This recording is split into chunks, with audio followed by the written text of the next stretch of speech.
Washington, President Donald Trump reversed decades of U.S. policy on Wednesday and recognized Jerusalem as the capital of Israel, despite warnings from around the world that the gesture further drives a wedge between Israel and the Palestinians.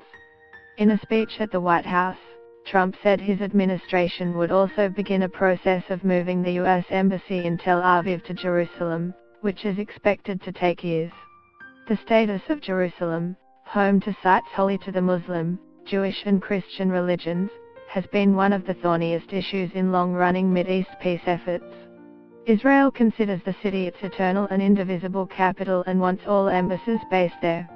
Palestinians want the capital of an independent Palestinian state to be in the city's eastern sector, which Israel captured in the 1967 Middle East War and annexed in a move never recognized internationally.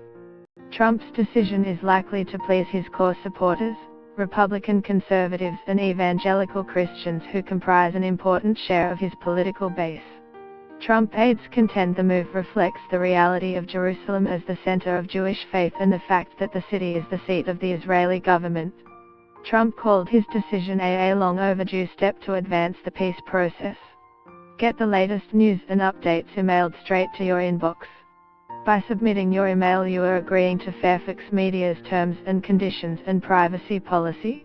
I have determined that it is time to officially recognize Jerusalem as the capital of Israel, Trump said.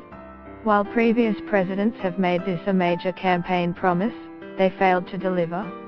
Today, I am delivering. Trump acted under a 1995 law that requires the United States to move its embassy to Jerusalem. His predecessors, Bill Clinton, George W. Bush and Barack Obama, had consistently put off that decision to avoid inflaming tensions in the Middle East.